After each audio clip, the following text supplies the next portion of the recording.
Hello guys, ഒരു നീണ്ട ഇടവേളയ്ക്ക് ശേഷം ഞാൻ വീണ്ടും വോയിസ് ഓവർ ആയിട്ട് വന്നേക്കണേണ്. എന്റെ ഒരു 5-6 വീഡിയോസ് ആയിട്ട് ഇപ്പൊ വോയിസ് ഓവേഴ്സ് ഒന്നും ഇല്ല, സോങ് മാത്രമേ ഉള്ളൂ. ജസ്റ്റ് ബിക്കോസ് ഓഫ് മടി. അങ്ങനെ മടിയെന്ന് മാത്രം പറയാൻ പറ്റില്ല, വേറെയും കുറെ കാരണങ്ങളുണ്ട്. സോ നമുക്ക് അതെല്ലാം ഒന്ന് മാറ്റി വെച്ച് ഇന്ന് നമ്മൾ എന്ത് പരീക്ഷണമാണ് ചെയ്യുന്നത് നോക്കാം. ആക്ച്വലി ഇത് ഉണ്ടാക്കി തുടങ്ങിയപ്പോൾ ഭയങ്കര ഇൻട്രസ്റ്റ് ആയിരുന്നു. പക്ഷെ ഫസ്റ്റ് ടൈം ചെയ്തു പാളിപ്പോയി, സെക്കൻഡ് ടൈം ചെയ്തു പാളിപ്പോയി, തേർഡ് ടൈം ചെയ്തപ്പോഴും പാളിപ്പോയി.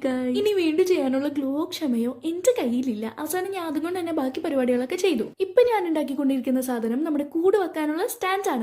ബൈ നമ്മൾ ഉണ്ടാക്കാൻ ഉദ്ദേശിച്ചത് സ്നോബോൾ ആണ്, പക്ഷെ കിട്ടിയത് ഒരു കിളിക്കൂടാണ്. സോ കിളിക്കൂടിൽ അങ്ങോട്ട് ഒതുക്കുക. ഇവിടെ നിന്നാണ് എനിക്കൊരു അബദ്ധം പറ്റിയത്. അതായത് കിളിക്കൂട് ബ്രൗൺ അല്ലേ എന്ന് പറഞ്ഞ വലിയ കാര്യത്തിന് ബ്രൗൺ ഒക്കെ അടിച്ചു കൊടുത്തതായിരുന്നു. പക്ഷേ വൈറ്റ് ആർന്നടാ നല്ലത്. ഞാൻ അത് പിന്നെ റിഗ്രറ്റ് ചെയ്തു. എന്തായാലും സാരമില്ല, കാരണം ഇത് തുടങ്ങിയപ്പോൾ മുതൽ ഫ്ലോപ്പ് ആയിരുന്നു. സോ ഈ കളറിലും ഫ്ലോപ്പ് ആയത് ഒരു പ്രശ്നമേ അല്ല. പിന്നെ എന്റെ ഉണ്ടായിരുന്ന ഒരു ബ്രൗൺ പേപ്പർ കുഞ്ഞു പീസസ് ആയി കട്ട് ചെയ്തിട്ട് അതിന്റെ ഉള്ളിലേക്ക് വെച്ചു കൊടുത്തിട്ടുണ്ട്. ആൻഡ് കിളി ഇല്ലാണ്ട് എന്ത് കിളിക്കൂട്. സോ ഒരു കിളീനെ ക്ലേ കൊണ്ട് ഉണ്ടാക്കി വെച്ചു കൊടുത്തിട്ടുണ്ട്. പിന്നെ നമ്മുടെ കഥയിലെ ഹീറോ എത്തിയിട്ടുണ്ട്. That is fairy light. Fairy light വെച്ച് കഴിഞ്ഞിട്ടുണ്ടെങ്കിൽ സംഭവത്തിന്റെ ലുക്ക് തന്നെ അങ്ങോട്ട് ചേഞ്ച് ആവുന്നതാണ് എന്റെ ഒരു വിശ്വാസം. ഇരുട്ടത്ത് വെച്ചാലേ ലുക്ക് ആവുള്ളൂ. നമ്മുടെ കിളിക്കൂട് തിരക്കേടില്ല. അപ്പൊ വീഡിയോ ഇഷ്ടപ്പെട്ടാൽ ലൈക്ക് മറക്കണ്ട.